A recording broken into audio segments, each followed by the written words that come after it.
अच्छा यार, स्टार्ट करते हैं। ये ना डिफरेंट डिफरेंट वीडियोस होंगी, 10-10 मिनट की। और जो स्क्रीन रिकॉर्डर मैं यूज़ कर रहा हूँ ना, इसके अंदर सिर्फ मैं 10-10 मिनट की रिकॉर्डिंग कर सकता हूँ। तो मैं उसके ऊपर ना नंबरिंग वगैरह कर दूँगा, कौन सी पहली है कौन सी दूसरी। अच्छा, सबसे पहले स्टार्ट करते हैं। हमारे पास यहाँ हैश इंक्लूड आयो है। लाइब्रेरीज हमने कौन कौन सी डाली हुई है इसके अंदर? आयो स्ट्रीम है, स्ट्रिंग है, क्रोनो है और थ्रेड है।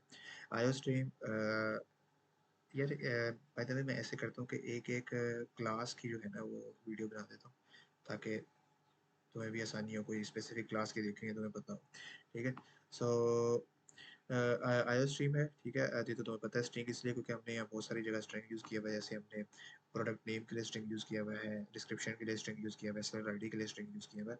तो इसलिए हमने यहाँ स्ट्रिंग का एक कीवर्ड यूज़ किया है। उसके बाद क्रोनो है। क्रोनो प्रोग्राम को बताता है, या बेसिकली ये उसके मैनिपुलेशन के लिए यूज़ होता है, जो है टाइम मैनिपुलेशन के लिए, उसके अंदर प्रोग्राम के अंदर।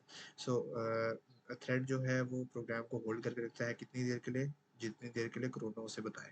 अब मैं पूछना कि यह कहाँ इम्प्लीमेंट हुआ होगा, तो तुमने डायरेक्टली लाइन 145 पर पहुंच जाना है। ठीक है, लाइन 145 पर ये इम्प्लीमेंट हुआ है। ये देखो, ये स्लीप फॉर किधर गया है? ये जो स्लीप फॉर है ना, ये आपका है वो थ्रेड का। ठीक है।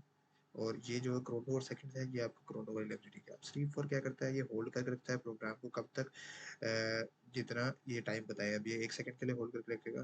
अब ये वाली लाइन ना, ये वो जगह है जहाँ वो बीट वाला टाइमर नहीं चलता, 1 2 3 वाला। ये वो वाली जगह। ठीक है। एक यहाँ इम्प्लीमेंट, अब मैं इसको बताऊंगा कि 1 2 3 हुआ कैसे है, वो मैं तुम्हें बाद में एक्सप्लेन करूंगा।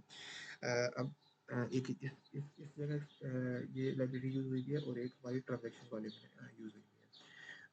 ट्रांजैक्शन वाला किधर? ये देखो, ट्रांजैक्शन वाले में वो जब आता है ना प्रोसेसिंग पेमेंट, तो वो वहाँ यूज हुए हैं। स्लीप फॉर 2 सेकंड का डिले है यहाँ।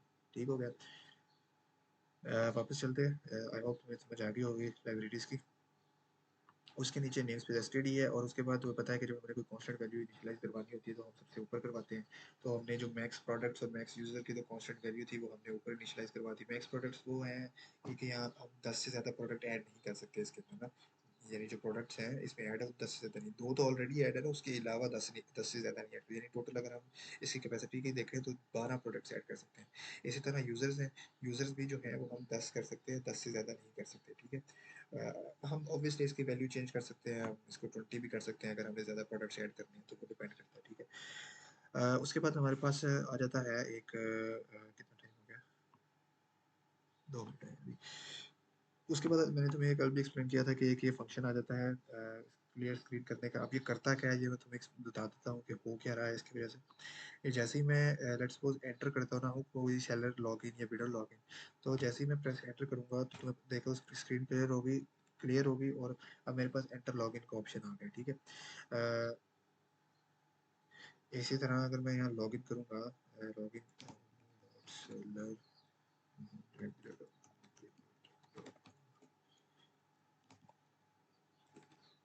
ठीक है।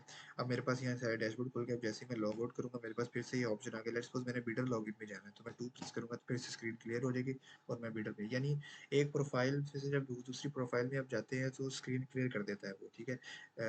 ये है इसका।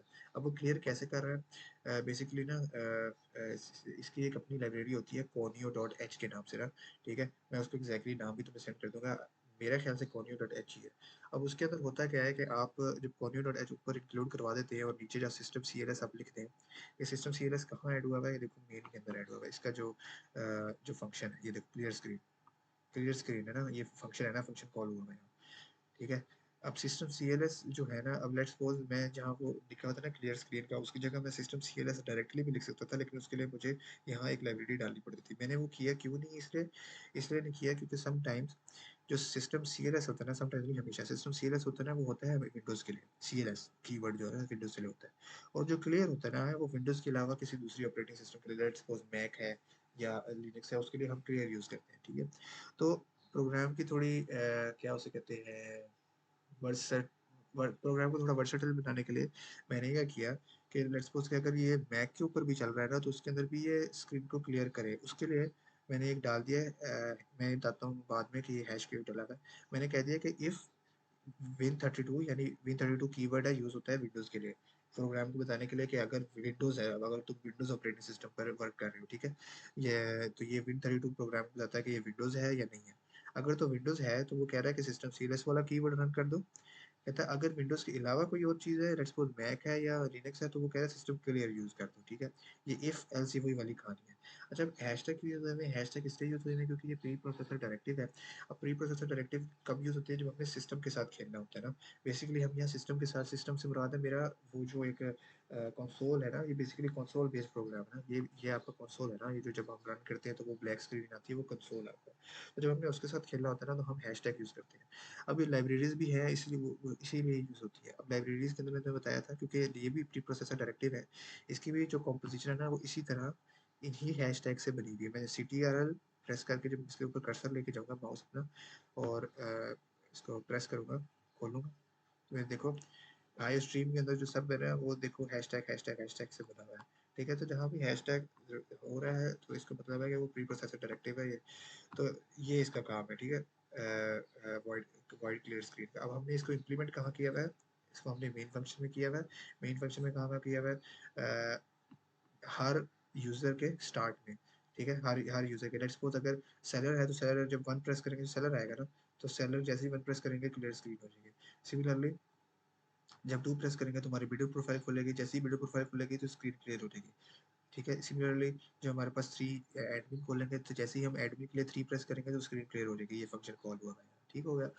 अब नेक्स्ट चलते हैं क्लास के ऊपर। सबसे पहली क्लास है आपकी क्लास प्रोडक्ट। नई वीडियो में ये तो आपका बेसिक हो गया। अब क्लासेस पे स्टार्ट करते हैं नेक्स्ट वीडियो में।